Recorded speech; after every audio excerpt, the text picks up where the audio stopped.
شیخ مجھے یہ رہنمائی فرمائیے کہ فقہ حنفی کے کون سے امور ایسے ہیں جو قرآن و سنت سے متصادم ہیں،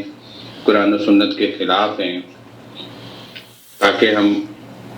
بڑوں سے پوچھیں کہ بھئی اس کا کیا جواب ہے. اگر وہ نہیں دے پاتے تو پھر ہم اس کے مطابق قرآن و سنت کے اوپر چلیں. نحمدہ و نصلی علی رسولہ الکریم، اما بعد. آپ دیکھ رہے ہیں نوٹی وی جدہ اور میں ہوں آپ کا دوست، آپ کا ہوسٹ محمد عاقل. قرآن و سنت سے متصادم مسائل اگر ہیں فقہ حنفی میں تو وہ کون سے ہیں،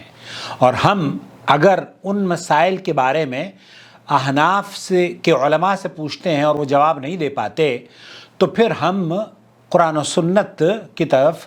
رجوع کریں گے. یہ ہے ہمارے ایک دوست، غالباً پاکستان سے تعلق ہے، طلاق کے مسائل پر ان سے گفتگو ہو رہی تھی، اور وہ یہ کہہ رہے ہیں کہ اگر آپ فقہ حنبلی کے مطابق اپنے ان بہنوں کو جواب دیتے ہیں جو کہ پاکستان کی ہیں تو ہم حنفی مذہب کے ماننے والے ہیں. تو میں نے ان سے پوچھا کہ حنفی مذہب کے ماننے والے آپ کیوں ہیں، آپ کو کس نے کہا کہ آپ حنفی مذہب کو فالو کریں؟ تو انہوں نے کہا جیسے آپ کہ یہاں حنبلی مذہب کو ماننا جائے ویسے ہی ہم حنفی مذہب کے ماننے والے ہیں. تو میں نے کہا بھائی یہ تقسیم دراصل ایسی ہوئی کہ جناب جہاں جیسی ہوا چلی ویسے ہی ہم ہو گئے. مثلا اگر آپ سعودی عرب میں ہیں یا مراکش میں چلے گئے تو وہاں مالکی فکر کی ہوا چل رہی ہے تو مالکی ہو گئے. اسی طرح پہ اگر ہندوستان پاکستان میں ہیں تو حنفی ہوا چل رہی ہے تو حنفی موقف کو ہم نے اختیار کر لیا، جبکہ صحیح احادیث اور قرآن کے مطابق سعودی عرب کے علماء اور مشائخ کا کوئی مذہب نہیں ہے، بلکہ یہ کہتے ہیں کہ ہم قرآن و سنت کے ماننے والے ہیں. یہاں آپ شیخ عبدالعزیز بن باز کا فتویٰ سن سکتے ہیں. اب یہ جاننا چاہ رہے ہیں کہ ان مسائل کی نشاندہی کی جائے جن مسائل میں قرآن و حدیث سے حنفی مذہب مختلف نظر آتا ہے. میرے بھائی ایسے مسائل بہت سارے ہیں، وہ میری ویڈیوز گھنٹوں پر مشتمل ہو جائے گی اور آپ لوگ بور ہو جائیں گے. میں دراصل اسی طرز پر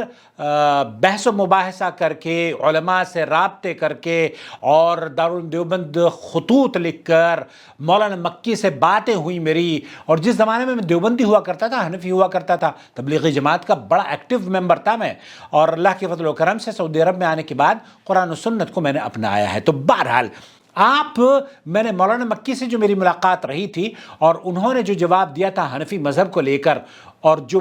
بنیادی وجہ بنی میرے قرآن و حدیث کو اخذ کرنے میں، وہ آپ کی خدمت میں اس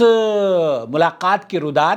ضرور اگلی ویڈیو میں پیش کرنے کی سعادت حاصل کروں گا. آج ان بھائی کو یہ بتانا چاہتا ہوں، میرے ہاتھ میں یہ کتابیں ہیں اور بہت ساری کتابیں بھری پڑی ہیں، لیکن آپ کو اس وقت تک صحیح طور پر رسائی نہیں کر سکتے ان مسائل کا. آپ جب یہ کہیں گے کہ میں حنفی علماء سے رابطہ کروں گا تو اس کا مطلب یہ ہے کہ آپ کو حنفی عالم، جب آپ حنفی کے پاس جائیں گے تو حنفی عالم جیسے میں دارالعلوم دیوبند گیا مجھے قائل کرنے کی کوشش کری. اب مجھے جب قائل کرنے کی کوشش کی گئی تو میرے پاس تو دلیل موجود اگر نہ ہوتی تو میں ان کی بات کو مان لیتا. میں دارالعلوم دیوبند گیا اور دارالعلوم دیوبند جانے کے بعد جب میں نے ان سے پوچھا کہ جب اللہ کے رسول صلی اللہ علیہ وسلم ایک نماز اگر ہو گئی ہے مسجد میں، دوسری نماز اگر پڑھنے کے لیے، چونکہ حنفی مذہب میں دو جماعتیں نہیں ہوتی، آپ نے سعودی عرب میں تو دیکھا ہوگا اکثر مساجد میں دوسری جماعت اور تیسری جماعت ہو جاتی ہے اگر جماعت چھوٹ جائے. تو حنفی مذہب کے مطابق ہم نے وہاں پر ایک جا کے دوسری نماز پڑھی تو لوگوں نے ہم پر انگلیاں اٹھائیں اور میں نے کہا کہ ایسا اللہ کے رسول صلی اللہ علیہ وسلم سے ثابت ہے. تو انہوں نے مجھ سے پوچھا کہ کہاں ثابت ہے؟ تو میں نے ان کو کہا کہ اللہ کے رسول صلی اللہ علیہ وسلم جب مسجد میں تشریف فرما تھے اور ایک صحابی آتا ہے وہ نماز پڑھنی شروع کر دیتا تو اللہ کے رسول صلی اللہ علیہ وسلم نے فرمایا کہ اس امام ترمذی نے اس حدیث کو نقل کیا ہے، فرمایا کہ ایکم یتجر علی ھذا، کہ کون ہے جو تم اس آدمی کے ساتھ تجارت کرے، یہ نماز پڑھ رہا ہے، تم اس کے ساتھ اگر نماز پڑھ لو گے تو یہ اس کو جماعت کا ثواب مل جائے گا اور تمہاری نفلی نماز ہو جائے گی. جس سے یہ پتہ چلا کہ ایک مسجد میں ایک سے زیادہ اگر ضرورت ہے، افضل یہ ہے کہ آپ اپنی پہلی امام کے ساتھ نماز پڑھیں، لیکن ایسا اگر چھوٹ جاتی ہے تو دوسری جماعت آپ کر سکتے ہیں۔ تو بہت سارے مسائل ہیں میرے بھائی، اس طرح سے آپ کا یہ کہنا کہ ہم حنفی علماء کی طرف رجوع کریں گے، تو حنفی علماء تو پہلے ہی اس کے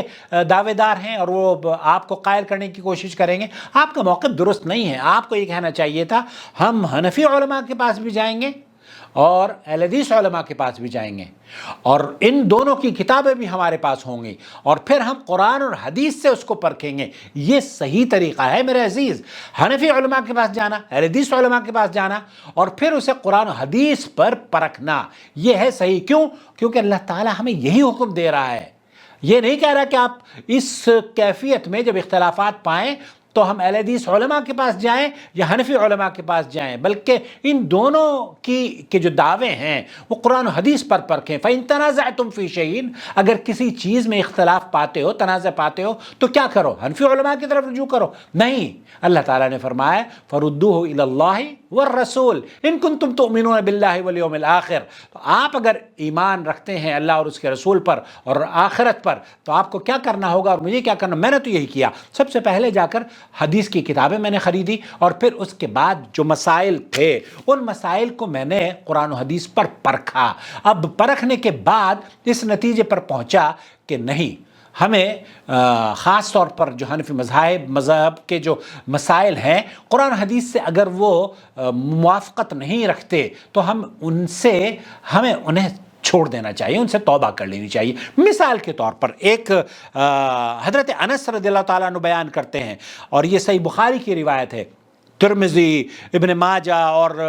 نسائی میں اس حدیث کو نقل کیا گیا ہے۔ حضرت انس بیان کرتے ہیں کہ رسول اللہ صلی اللہ علیہ وسلم نے فرمایا قیامت کے دن اس آدمی کو آگ سے نکال لیا جائے گا، اس آدمی کو آگ سے نکال لیا جائے گا جس نے کلمہ لا الہ الا اللہ پڑھا اور اس کے دل میں جو کے دانے کے برابر بھی ایمان ہوا، جو کے دانے کے برابر۔ پھر آپ علیہ الصلوۃ والسلام نے فرمایا اور اس آدمی کو بھی آگ سے نکال لیا جائے گا جس نے کلمہ پڑھا اور اس کے دل میں گندم کے دانے کے برابر ایمان ہوا، گندم کے دانے کے برابر، اور اس آدمی کو بھی نکال لیا جائے گا جس نے لا الہ الا اللہ پڑھا اور اس کے دل میں ذرہ برابر بھی ایمان ہوا۔ یہاں ذرے کا ذکر ہے، اللہ کے رسول صلی اللہ علیہ وسلم نے اس کیٹیگری سے بیان کیا ہے اور اس کے سائزز بھی ہیں۔ شیخ عبدالعزیز بن باز سے پوچھا گیا، شیخ محمد بن صالح العثیمین سے پوچھا گیا، شیخ صالح الفوزان سے پوچھا گیا، تو انہوں نے کہا کہ اہل سنت والجماعت کا عقیدہ یہ ہے کہ ایمان ینقص و یزید، ایمان اطاعت اور فرمانبرداری کے جب کام کرتے ہیں تو بڑھتا ہے، اور جب گناہ اور معاصی کے کام ہوتے ہیں تو اس میں کمی واقع ہوتی ہے اور ایمان گھٹتا بڑھتا ہے۔ اور شیخ صالح الفوزان فرماتے ہیں کہ حضرت جبریل جب آپ علیہ الصلوۃ والسلام کے پاس آئے ایمان جاننے کے لیے، تو آپ علیہ الصلوۃ والسلام نے ایمان کیا ہے تو یہ ان کو بیان فرمایا، اور ایمان کے جو شعبے ہیں، جو برانچز ہیں، ان کی بھی ذکر کی کہ اعلیٰ جو ایمان کا درجہ ہے وہ ہے کلمہ لا الہ الا اللہ، اور ادنا جو ہے وہ راستے سے کانٹا ہٹا دینا ہے۔ تو اس سے یہ پتہ چلتا ہے کہ اعلیٰ اور ادنا اس حدیث کے مطابق اللہ کے رسول صلی اللہ علیہ وسلم نے ایمان ینقص و یزید بڑا بھی ہوتا ہے اور چھوٹا بھی ہے، اس کا ادنا درجہ بھی ہے۔ تو آپ نے یہ حدیث سن لی ہے، اور اس حدیث کے بعد اب آپ سنیے فقہ حنفی کیا کہتی ہے۔ فقہ حنفی شرح فقہ اکبر میں کہتی ہیں کہ ایمان اہل السماء والارض، اہل سماء اور زمین اور آسمان والوں کا جو ایمان ہے، من الانبیاء والاولیاء وسائر المؤمنین من الابرار والفجار لا یزید ولا ینقص۔ فقہ اکبر میں ہے صفحہ نمبر 76 پر، کہتے ہیں کہ زمین و آسمان، انبیاء، اولیاء، نیک اور بد لوگوں کا ایمان برابر ہے، اس میں کمی اور زیادتی نہیں ہوتی، جبکہ اللہ کے رسول صلی اللہ علیہ وسلم فرما رہے ہیں کہ ایمان فاجر اور فاسق کا اور مومن کا برابر نہیں ہو سکتا، بلکہ مومن کا ایمان جو ہے اس میں بھی کمی اور زیادتی ہوتی رہتی ہے، اور اعلیٰ درجہ ایمان کا کلمہ لا الہ الا اللہ ہے، اور ادنا درجہ وہ ہے جس سے کہ آپ راستے سے کانٹا ہٹا لیتے ہیں۔ تو بہت ساری ایسی کتابیں آپ کو مل جائیں گی جس طریقے سے آپ جائیے اہل حدیث کے مکتبوں میں، وہاں آپ جا کر پوچھ لیجئے۔ یہ کتاب ہے احناف کا حدیث رسول صلی اللہ علیہ وسلم سے اختلاف، لیکن آپ